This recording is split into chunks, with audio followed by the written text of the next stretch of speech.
próximo agora a fazer uso da palavra, o próximo palestrante é o Dr. Fábio Simeon, que é conselheiro cultural de imprensa da Embaixada de Cuba em Brasília. Doutor Fábio, pode falar. Muchas gracias, compañera Ana. Muchas gracias a todos y en primer lugar deseo agradecer, ¿no?, a los organizadores de este 15º Seminario Internacional de Luchas contra el Neoliberalismo y acompañar el saludo que dio en la tarde de ayer el compañero embajador de la República de Cuba, Rolando Gómez, a todas las personalidades presentes. Saludar muy especialmente, dentro de la comisión organizadora, a la compañera y amiga camarada Julia Bebelacqua y a la entrañable compañera de tanto tiempo, Bianca de Jesús, que tuvieron la amabilidad de convidarme a este importante evento. Hace casi 3 décadas, el líder histórico de la Revolución Cubana, el comandante en jefe Fidel Castro Ruz, en la Conferencia de Naciones Unidas sobre Medio Ambiente y Desarrollo, celebrada en Río de Janeiro el 12 de junio de 1992, alertaba al mundo anunciando que una importante especie biológica estaba en riesgo de desaparecer debido a la rápida y progresiva liquidación de sus condiciones naturales de vida. Se refería al hombre. En su discurso, reflexionó sobre la imperiosa necesidad de que cesaran los egoísmos, los hegemonismos, la insensibilidad, la irresponsabilidad y el engaño, y al tiempo nos advertía: mañana será demasiado tarde para hacer lo que debíamos haber hecho hace mucho tiempo. Y cuánta razón tuvo Fidel. Hoy la humanidad enfrenta una profunda crisis global que abarca todas las esferas socioeconómicas, humanitarias y sanitarias, agravada por el impacto de varias pandemias como la pobreza, el hambre y más recientemente la COVID-19. Esta última afecta ya a 185 países, en los cuales más de 32 millones de personas han sido contagiadas, mientras la cifra de muertos supera los 990.000. En la región de las Américas, hoy epicentro de la pandemia, se registran más de 16 millones de infectados, que representa la mitad de la totalidad de los casos reportados en el mundo, con más de 544.000 fallecidos.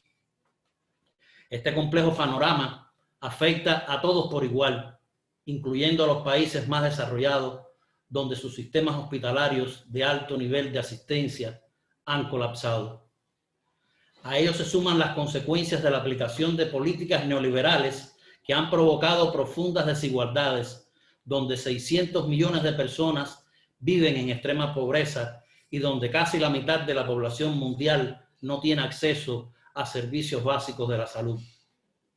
Los especialistas advierten que el mundo deberá ser distinto luego de la COVID-19. Sin embargo, según proyecciones de la Organización de las Naciones Unidas para la Alimentación y la Agricultura, como consecuencia de la recesión económica causada por la pandemia, se estima que más de 130 millones de personas pasarán hambre. Otros estudios apuntan, según la Organización Internacional del Trabajo, que se han perdido más de 305 millones de empleos y que más de 1.600 millones de trabajadores ven amenazados sus medios de subsistencia. Más allá del debate, existe una realidad que no podemos obviar y que a nuestro juicio es la causa fundamental de los problemas globales contemporáneos: la agudización de la crisis estructural del sistema capitalista mundial y el agotamiento de su modelo socioeconómico neoliberal.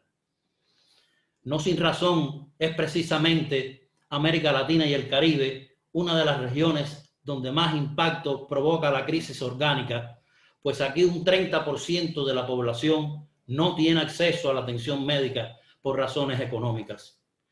Se prevé que la pandemia provocará la mayor contracción económica de la historia latinoamericana y caribeña, con un decrecimiento no inferior al 9,1% del Producto Interno Bruto regional. También 18 millones de personas más quedarán desempleadas y habrá un incremento de la pobreza en cerca de 45 millones de personas, quienes se sumarán a los 186 millones que vivían en esa situación antes de la pandemia. El complejo escenario descrito es también el resultado de las ambiciones imperiales contra nuestra América para imponer su dominación. No es un asunto del pasado. El actual gobierno de los Estados Unidos revive públicamente la doctrina Monroe y aplica una política agresiva contra nuestros pueblos, incluso en medio del esfuerzo que realizan los estados para enfrentar la pandemia. El gobierno estadounidense rechaza el multilateralismo y viola sistemáticamente el derecho internacional, atenta contra la soberanía y la autodeterminación de los pueblos, los postulados de la Carta de las Naciones Unidas y de la proclama de la América Latina y el Caribe como zona de paz. A pesar de ser la principal potencia económica mundial, los Estados Unidos no se suman al reclamo internacional para combatir la pandemia, llegando incluso a retirarse de la Organización Mundial de la Salud. Estimados amigos, Cuba, gracias a las políticas sociales implementadas por el Estado y el gobierno, está obteniendo éxito en la batalla contra la pandemia. Entre las claves de ese triunfo está el nexo estrecho y fructífero de la gestión de gobierno, el sistema de salud y el trabajo inteligente y consagrado de numerosos científicos y profesionales junto a todo el pueblo. Y sobre todo, por la voluntad política expresa de que la salud de las personas es prioritaria y, en segundo lugar, por la anticipación al riesgo y a la prevención que por su naturaleza misma rige nuestro sistema sanitario. La experiencia en el enfrentamiento a la COVID-19, además de talento y consagración, ha demandado mecanismos organizativos novedosos, sistemas de trabajos coherentes, acciones concertadas, intercambios sistemáticos entre el gobierno y la comunidad científica presididos por el presidente de la República.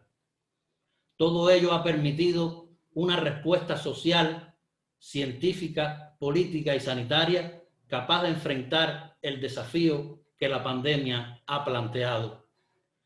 En Cuba, las emergencias sanitarias están estructuradas desde la atención primaria de la salud hasta el resto de los niveles de atención.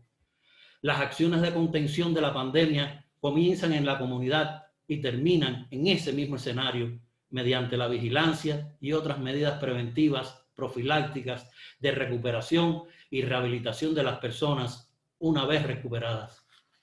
Recientemente, durante un programa especial televisivo de nuestra habitual mesa redonda, el primer ministro de Cuba, Manuel Marrero Cruz, colocó particular énfasis en todo lo relacionado con la llegada a Cuba de la nueva normalidad, fase que fue definida como una etapa en la que se restablece la actividad productiva y de servicios, fortaleciendo la vigilancia epidemiológica, el cumplimiento y el control de las medidas higiénico-sanitarias, así como las otras disposiciones que aseguren la protección de la salud, con la participación responsable de las personas a partir de la adopción de un nuevo código y estilo de vida.